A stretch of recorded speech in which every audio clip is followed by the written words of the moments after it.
શાસ્ત્ર એટલે જ જે મૂકી ગયા એના માટે કાંઈ લખતો નથી.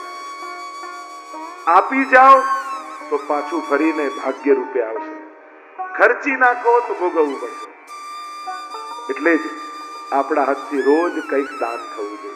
બાળકોને પણ આદત પાડો, કઈ નહીં તો એનો જન્મદિવસ હોય, સારા દિવસો, તિથિઓ, તહેવારો આવે, એમના હાથે કંઈક દાન અપાવો.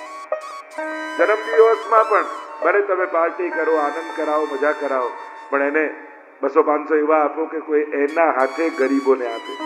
દાન આપવાની આદત પાડો. દાનથી પુણ્ય આવે છે. અને એટલા માટે જ આપણે ત્યાં તો દાન પણ જ્યારે આપો છો ત્યારે લેનારને પગે લાગીએ છીએ. આપનારો લેનારને પગે લાગે છે. કેમ? કારણ કે એને દાન ગ્રહણ કરી તમને પુણ્ય કરવાનો અવસર આપે. કેમ લેનારને પગે લાગો છો? કારણ એ છે તમે એને એ વસ્તુ આપી જે મૂકીને જવાની છે, પણ એને ગ્રહણ કરી તમને પુણ્ય આપ્યું જે આવતા જન્મમાં તમને સુખ આપવાનું છે. એટલે મોટો દાતા લેનારો છે.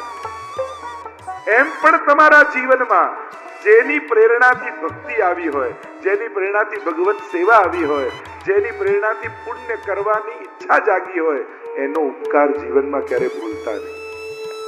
એ સૌથી મોટો, એટલે આપણે કહીએ આપણો ગુરુ સૌથી મોટો ઉપકારી છે. શ્રી મહાપ્રભુજી સૌથી મોટા ઉપકારી છે. કારણ એમની કૃપાથી આપણી ગોદમાં ત્રિલોકનો નાદ ખેલતો થઈ ગયો.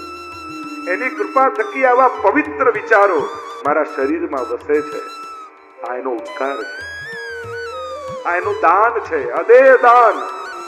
બીજી જગ્યાએ ગુરુને દાન આપવામાં આવે, આપણા માર્ગમાં ગુરુ દાન આપે છે.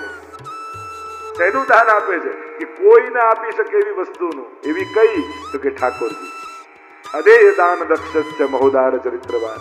પ્રભુને કોઈ ના આપી શકે, મહાપ્રભુજી જ આપી શકે. એટલા માટે ત્રણેય ગતિ, દાન, ભોગ અને નાશ, ત્રણેય પ્રકારની ગતિ બતાવી છે.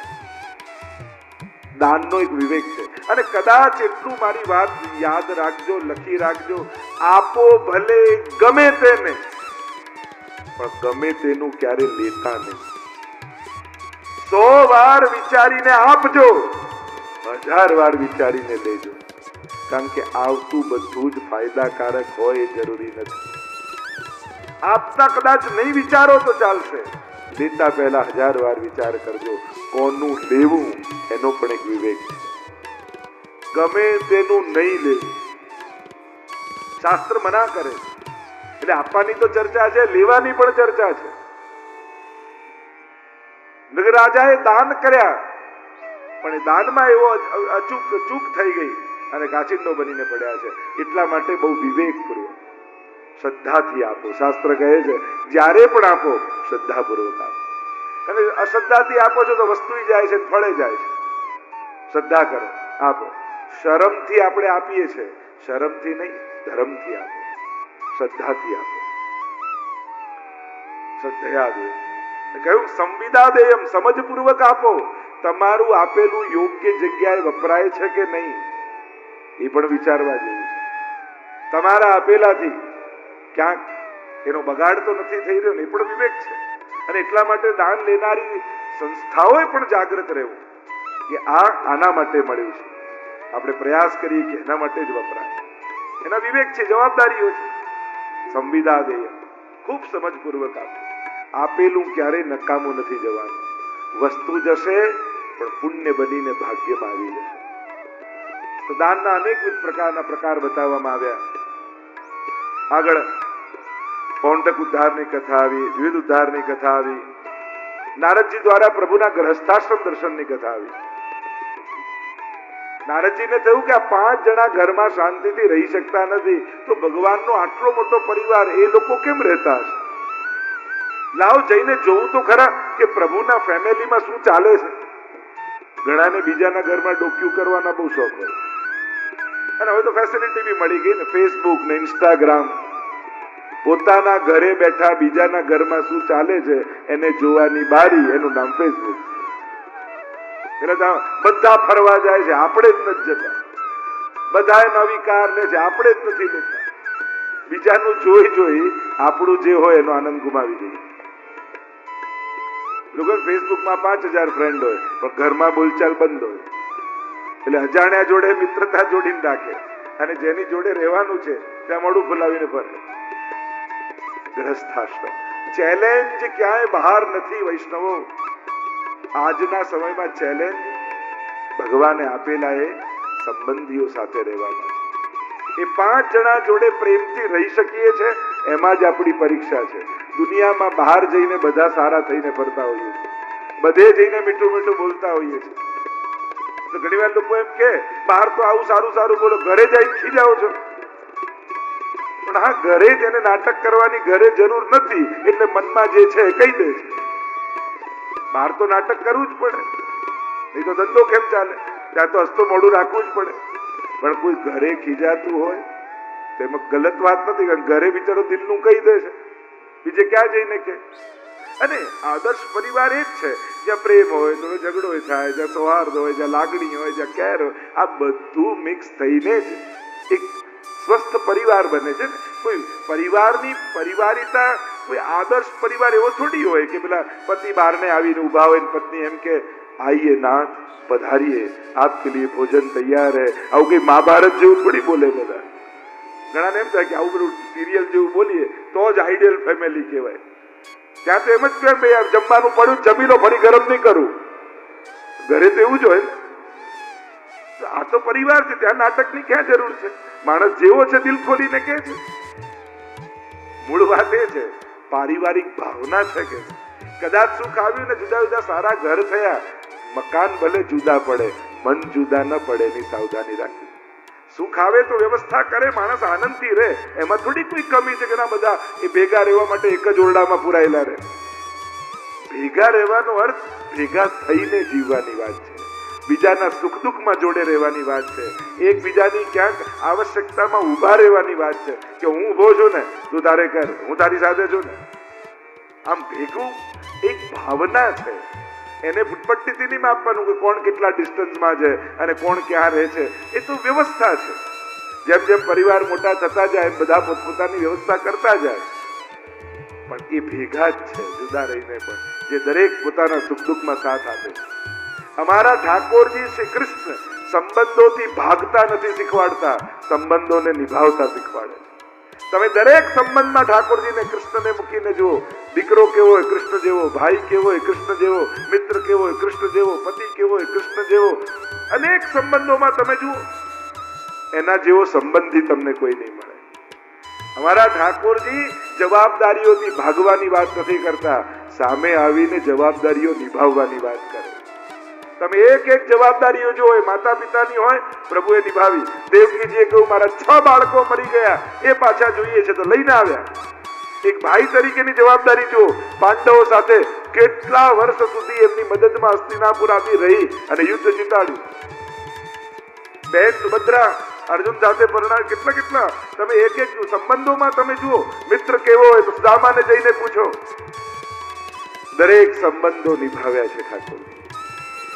ગ્રહસ્થાશ્રમ દર્શન કરવા માટે નારદજી આવ્યા છે. ધન્ય ગ્રહસ્થાશ્રમો કહ્યું છે, ગ્રહસ્થાશ્રમ ધન્ય છે. તમે જે આશ્રમમાં છો, દુનિયામાં જેટલા સંન્યાસીઓ જોઈતા હતા એટલા થઈ ગયા છે. હવે સારા ગ્રહસ્થીઓની દુનિયાને જરૂર છે. સારા પિતાની જરૂર છે, સારી માતાની જરૂર છે, સારા ભાઈની જરૂર છે, સારા દીકરાની જરૂર છે, સારા સંસારીઓની બહુ જ જરૂર છે. એટલે જે સંન્યાસ લીધો એને વંદન, પણ હવે દુનિયાને જોવા જાઓ ને તો છોડીને જનારા કરતા જવાબદારી લઈને નિભાવનારાઓની વધારે જરૂર છે. અને એટલે તો ઘણી વાર એમ થાય જ્ઞાતિઓના પણ સંમેલન થાય ને ત્યારે એવોર્ડ અપાય, પણ કોને અપાય? બિઝનેસમાં આગળ આવ્યો એ, ભણવામાં પહેલો આવ્યો એને. અરે તમારી સામાજિક સંસ્થા છે, આર્થિક સંસ્થા થોડી છે. તમારે સામાજિક ભાવનાને પ્રોત્સાહિત કરવી જોઈએ. આદર્શ પિતાનો એવોર્ડ હોવો જોઈએ, જેને બધાને ભેગા કરીને રાખ્યા. આદર્શ વહુનો એવોર્ડ હોવો જોઈએ, આદર્શ દીકરીનો એવોર્ડ હોવો જોઈએ, આદર્શ પતિનો એવોર્ડ હોવો જોઈએ. અને આ રીતે કરો તો સામાજિક ભાવનાને પ્રોત્સાહન મળે સમાજમાં. એનો આપણે એને વધારાનું માનીએ, વધારાનું માન્યતા ચાલતું રહ્યું અને એટલા માટે હવે સંબંધો તૂટવા લાગ્યા, કારણ કે એનું પ્રોત્સાહન નથી. સફળતા આપણે એને જ માનીએ છીએ અને સફળતા ચેક કરવા પાસબુક જ જોઈએ છે. આ તો એની આર્થિક સફળતા છે, એની સામાજિક સફળતાનું શું? એની સાંસ્કૃતિક સફળતાનું શું, એની બૌદ્ધિક સફળતાનું શું, એની આધ્યાત્મિક સફળતાનું શું? અને એટલા માટે સમાજમાં સામાજિક ભાવના વધે એના માટે સામાજિક સંસ્થાઓએ પ્રોત્સાહન અપાય એવા કાર્યો કરવા જોઈએ. સંબંધો માટેના સન્માન હોવા જોઈએ. કારણ કે જીવનમાં અઘરું એ જ છે. બહાર જઈને સારા બનીને રહેવું સહેલું છે, પણ ઘરના 5 લોકોને ભેગા રાખવા એમાં જ અત્યારે ચેલેન્જ છે, અને બહુ મોટી ચેલેન્જ છે. જે રીતે ઇન્ડિવિડ્યુઆલિટી વધી રહી છે, મારી લાઈફ મને કોઈએ નહીં કહેવાનું, હું મારી રીતે જીવીશ, અને આ જે સ્વતંત્રતા અને સ્વચ્છંદતા સુધી જાય છે, અને ત્યારે એ જ કહેનારાઓ એકલા થાય અને પછી એકલા થઈને ડિપ્રેસ થઈ જાય કે મારું કોઈ નથી. એ જ વ્યક્તિ થાકી જાય. જ્યારથી નાના બાળકોના રૂમ જુદા થયા ને ત્યારથી ડિપ્રેશનની સંભાવનાઓ વધી ગઈ. કારણ કે બાળકને એટલા વિચારો મળે છે ને, એ પોતે પોતાની જાતને હેન્ડલ નથી કરી શકતું. અને તમે જુઓ, મોટી મોટી સારી સારી સોસાયટીઓમાં ડિપ્રેશન દેખાશે, પણ ઝૂંપડપટ્ટીમાં જઈને ગોતશો એકે ડિપ્રેશન વાળો નહીં મળે.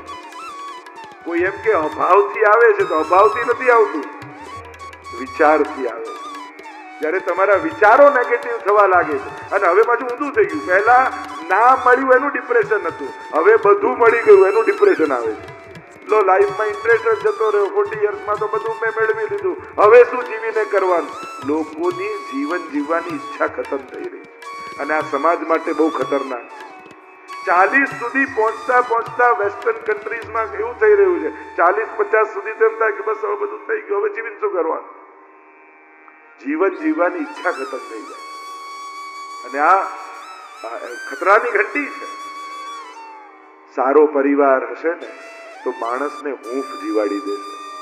ઘણીવાર સંજોગો વિપરીત થાય, માણસ થાકે, એકલો પડે, પરિવારમાં આવે ને ત્યારે એને એવી હૂંફ મળે કે પાછું બળ મળી જાય જીવવા. દુનિયાની વિચિત્રતા જે છે, દુનિયામાં મોટા મોટા નેતાઓ, મહાપુરુષો થયા, જેણે મોટા મોટા સંગઠનો દુનિયામાં ઉભા કર્યા, એ લોકો પણ ઘરના 5ને ભેગા નથી રાખી શક્યા.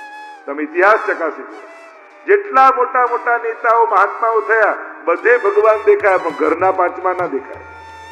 દુનિયાની તકલીફ જ એ છે. બહાર મોટા મોટા સંગઠનો ઉભા કરવા સહેલા છે, ઘરના 5ને ભેગા રાખવા અઘરા છે. ચેલેન્જ માણસની ત્યાં જ હોય છે, અને અત્યારના સમયમાં કઠિન છે. જે રીતે સ્વતંત્રતાની વિચારધારા નાનપણથી બાળકોને એટલે સ્કૂલોમાં પણ પ્રયાસ એ કરો કે પારિવારિક ભાવના એમની અંદર પેદા થાય.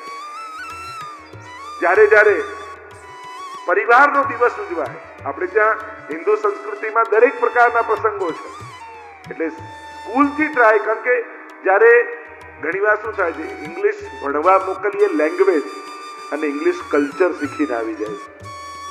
આપણે પ્રયાસ કરીએ છીએ કે લેંગ્વેજ શીખે અને શીખી જાય છે કલ્ચર. અને એટલા માટે ભલે અંગ્રેજી મીડિયમ હોય, પણ એમાં વાત ઇન્ડિયન હોવી જોઈએ, ભારતીય સંસ્કૃતિની હોવી જોઈએ, એની વિચારધારાની હોવી જોઈએ. કારણ કે જ્યારે એકલતા, સ્વચ્છંદતા, હું મારું કરી લેનારો, મારે કોઈની જરૂર નથી, આ વિચારધારાને જ્યારે પ્રોત્સાહન મળે છે, તો આગળ જઈને સમાજને બહુ નુકસાન થાય. અને એનું કાર્ય આપણે સ્કૂલમાંથી કરવું પડશે. પાઠશાળાઓમાં બાળકોને મોકલો. હવેલીમાં પાઠશાળા ચાલે છે, નક્કી કરો કે મારા બાળકને હું મોકલીશ. તમારા બાળકને તમારો બનાવી રાખવો હોય ને, તો એને ધર્મના સંસ્કાર આપજો, તો એ તમારો બનીને રહેશે. જો ધર્મ જતો રહ્યો તો પછી તમારા માટે પણ લાગણી નહીં રહે. પ્રભુનું ગૃહસ્થાશ્રમ જોવા માટે નારદજી આવે છે.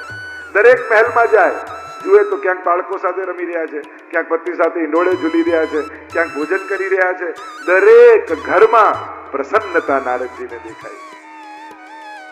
એમને થયું 5 જણા પ્રસન્નતામાં નથી રહેતા, તો આટલો મોટો પરિવાર કેમ રહેતો હશે? એટલે જ આપણા મહાપ્રભુજીની પણ વિચારધારા શું હતી, ગુસાઈજીની વિચારધારા શું હતી? 7 ઘર જુદા બનાવવાની નહોતી, 7 ઘરા બનાવવાની હતી, કે 7 લાલજી વહુજી સાથે એક ઘરમાં બધા રહે. નિત્ય પ્રતિ ક્ષણો ક્ષણો શ્રી વલ્લભનો આપણે નવમા